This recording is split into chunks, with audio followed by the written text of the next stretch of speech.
Today we look at this topic, force transmissibility. So if you have a machine having a mass m which has a spring and a damper which is connected to the foundation. So this is the foundation,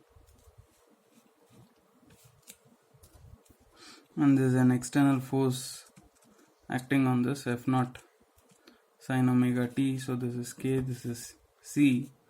How much force is being transmitted from the machine to the foundation is called as transmissibility, force transmissibility. How much force is being transmitted from the machine to the foundation is called as force transmissibility. So for this we need to calculate this, we need to go back to the force polygon. So where we said this is the F naught and this is the response. So this would be K and this would be A, and this is C omega A, and this is m omega square A. This is the inertia, and this is the phase lag, and this is omega t.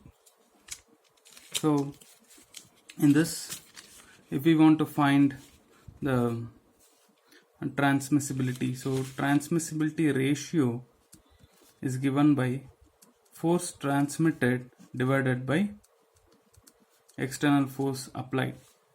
So transmissibility ratio is given by force transmitted divided by external force applied, which is nothing but output by input.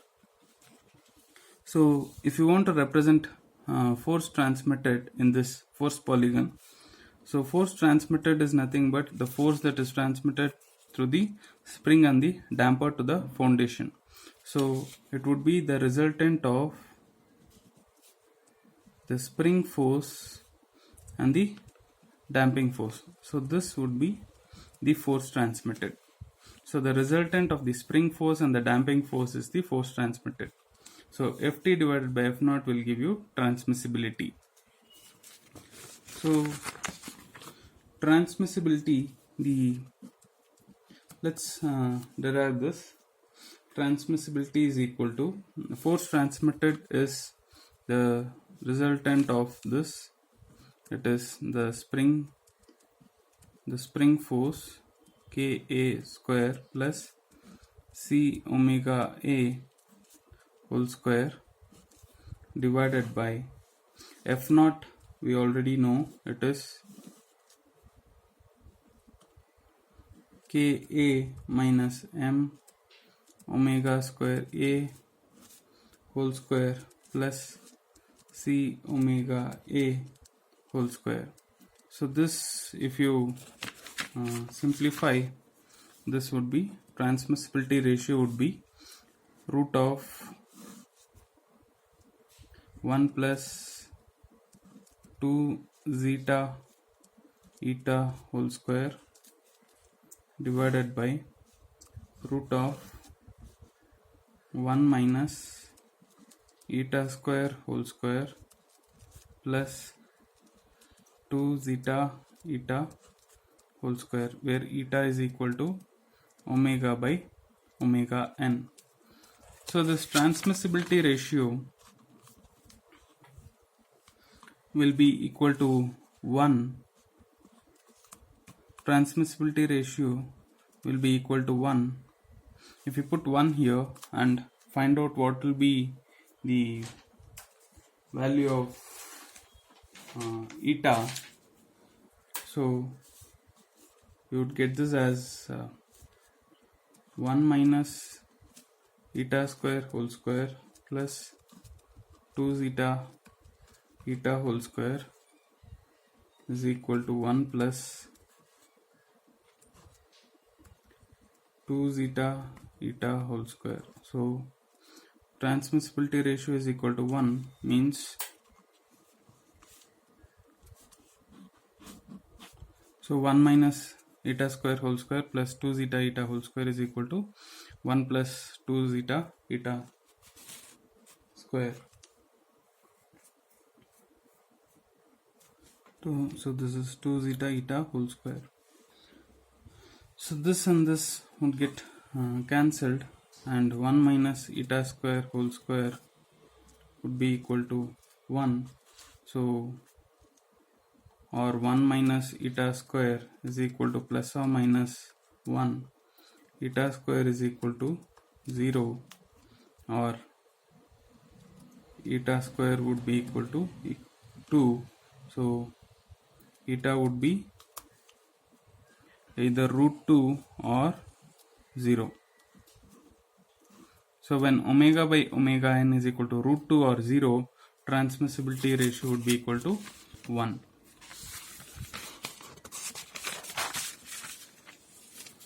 So what we got is transmissibility ratio is equal to 1 when eta is equal to 0 or root 2.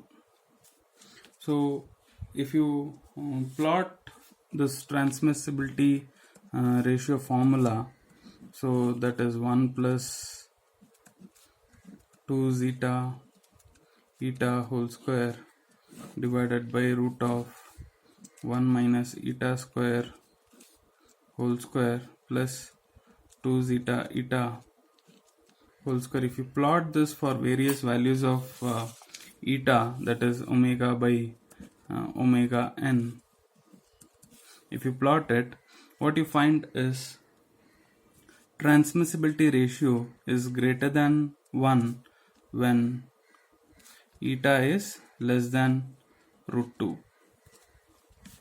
Transmissibility ratio is less than 1 when eta is greater than root 2.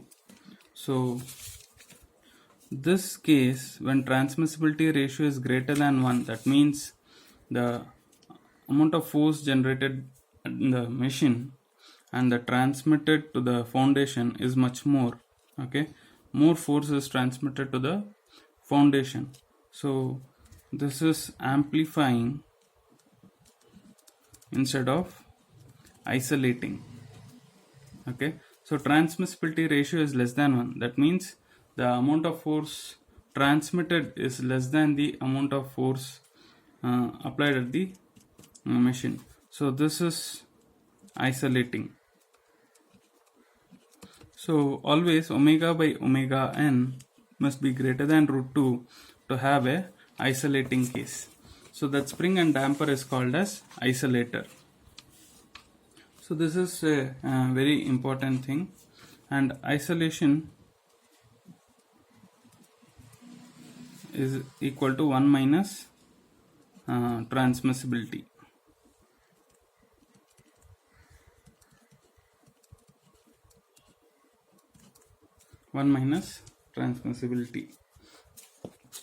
So that means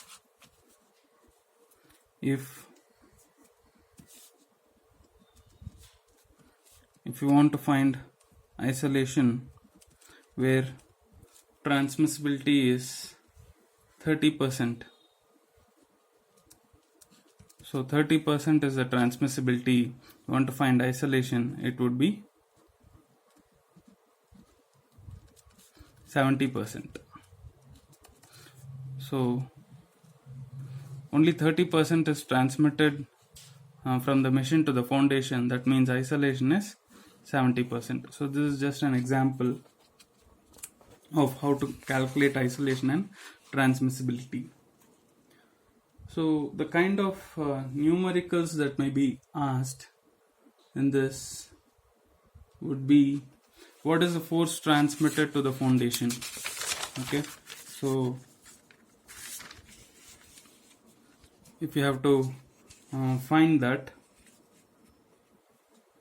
then this is just this. The force transmitted to the foundation is this one. So this is equal to Ft divided by F naught. So force transmitted to the foundation, the numerator you need to find out. Amplitude of vibration of the machine, so that you can find out from the steady state amplitude formula. And then the phase lag of the transmitted force with respect to the external force. So the phase lag of the transmitted force with respect to the external force, how do you find this?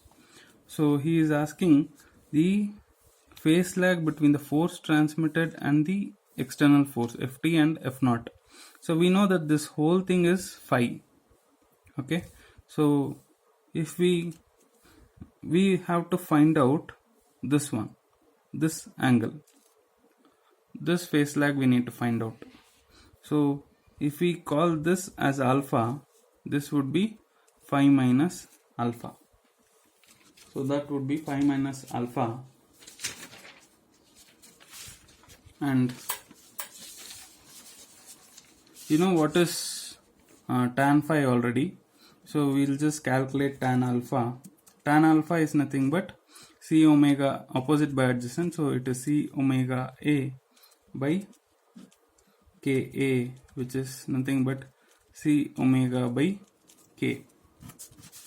So what you get is tan phi minus alpha is the one you need to find out. So that would be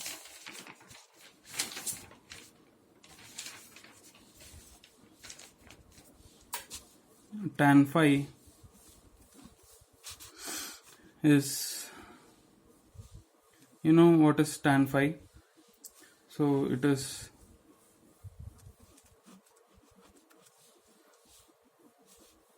so you have to find out phi minus alpha.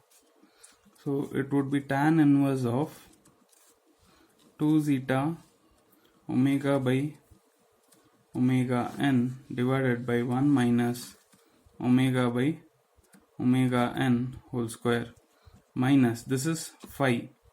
Okay, this is phi, and alpha would be tan inverse of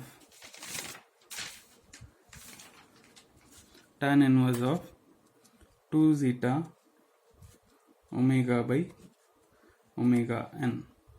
So this whole thing is the phase lag between the transmitted force to the external force. So how do we get this? It is nothing but this one.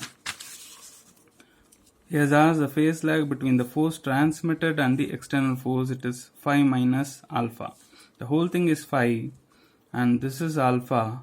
So phi minus alpha. How do you get alpha? Alpha is nothing but this angle. So it is opposite by adjacent. That is what we got. And this, if you subtract from phi, you get the phase lag between the transmitted force and the external force.